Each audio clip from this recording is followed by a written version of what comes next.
Acts chapter 7. The Kohen Hagadol asked, "Are these accusations true?" And Stephen said, "Brothers and fathers, listen to me. The God of glory appeared to Abraham Avinu in Mesopotamia before he lived in Haran and said to him, 'Leave your land and your family and go into the land that I will show you.' So he left the land of the Kasdim and lived in Haran. After his father died, God made him move to this land where you are living now. He gave him no inheritance in it, not even space for 1 foot. Yet he promised to give it to him as a possession and to his descendants after him, even though at the time he was childless. What God said to him was, 'Your descendants will be aliens in a foreign land where they will be in slavery and oppressed for 400 years.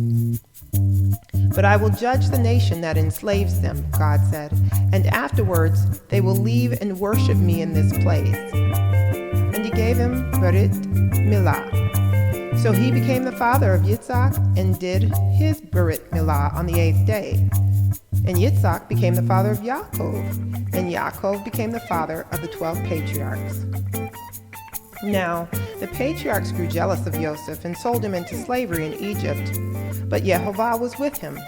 He rescued him from all his troubles and gave him favor and wisdom before Pharaoh, king of Egypt, who appointed him chief administrator over Egypt and over all his household.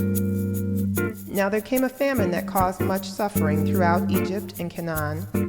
But when Yaakov heard that there was grain in Egypt, he sent our fathers there the first time. The second time Joseph revealed his identity to his brothers, and Joseph's family became known to Pharaoh. Joseph then sent for his father Yaakov and all his relatives, 75 people. And Yaakov went down to Egypt. There he died, as did our other ancestors. Their bodies were removed to Shechem and buried in the tomb Abraham had bought from the family of Hamor in Shechem for a certain sum of money. As the time drew near for the fulfillment of the promise God had made to Abraham, the number of our people in Egypt increased greatly, until there arose another king over Egypt who had no knowledge of Joseph. With cruel cunning, this man forced our fathers to put their newborn babies outside their homes so that they would not survive. It was then that Moshe was born, and he was beautiful in God's sight. For 3 months he was reared in his father's house. And when he was put out of his home, Pharaoh's daughter took him and brought him up as her own son. So Moshe was trained in all the wisdom of the Egyptians and became both a powerful speaker and a man of action. But when he was 40 years old, the thought came to him to visit his brothers, the people of Israel. On seeing one of them being mistreated, he went to his defense and took revenge by striking down the Egyptian. He supposed his brothers would understand that God was using him to rescue them, but they didn't understand. When he appeared the next day as they were fighting and tried to make peace between them by saying, "Men, you are brothers. Why do you want to hurt each other?" The one who was mistreating his fellow pushed Moshe away and said, "Who made you a ruler and judge over us? Do you want to kill me the way you killed that Egyptian yesterday?" On hearing this, Moshe fled the country and became an exile in the land of Midian, where he had 2 sons. After 40 more years, an angel appeared to him in the desert near Mount Sinai in the flames of a burning thorn bush. When Moshe saw this, he was amazed at the sight, and as he approached to get a better look, there came the voice of Yehovah. "I am the God of your fathers, the God of Abraham, Yitzhak, and Yaakov." But Moshe trembled with fear and didn't dare to look. Yehovah said to him, "Take off your sandals, because the place where you are standing is holy ground. I have clearly seen how my people are being oppressed in Egypt. I have heard their cry, and I have come down to rescue them, and now I will send you to Egypt." This Moshe, whom they rejected, saying, "Who made you a ruler and judge?"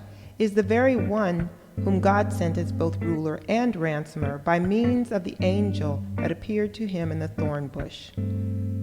This man led them out, performing miracles and signs in Egypt, at the Red Sea, and in the wilderness for 40 years.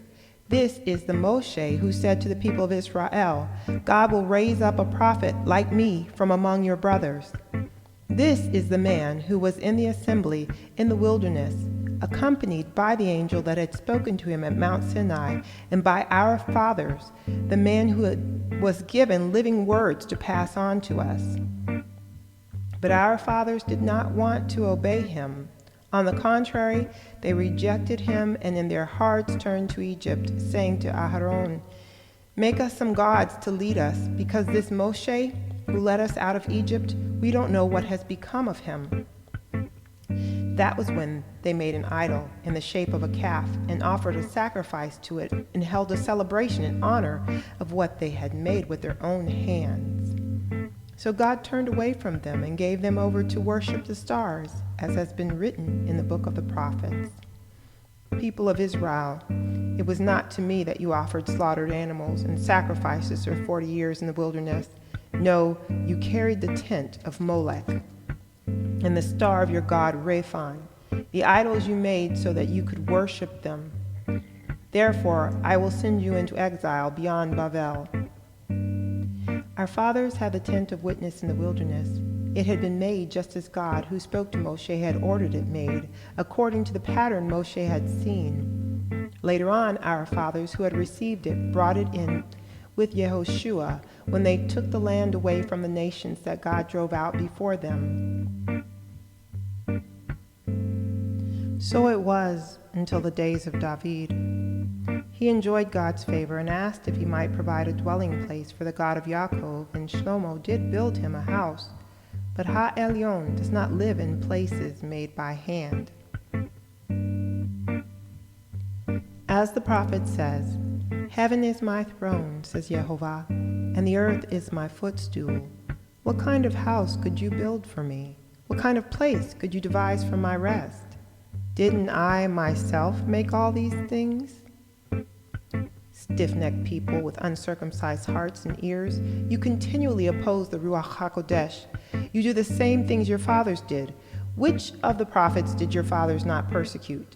They killed those who told in advance about the coming of the Tzaddik, and now you have become his betrayers and murderers. You, who receive the Torah as having been delivered by angels, but do not keep it.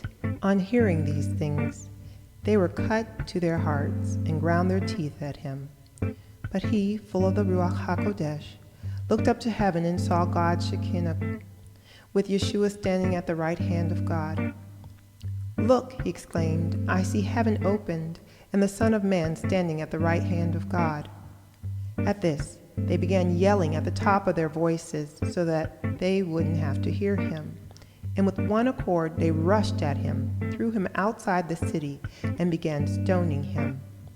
And the witnesses laid down their coats at the feet of a young man named Shaul. As they were stoning him, Stephen called out to God, Lord Yeshua, receive my spirit.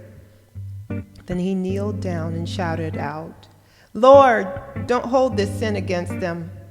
With that, he died.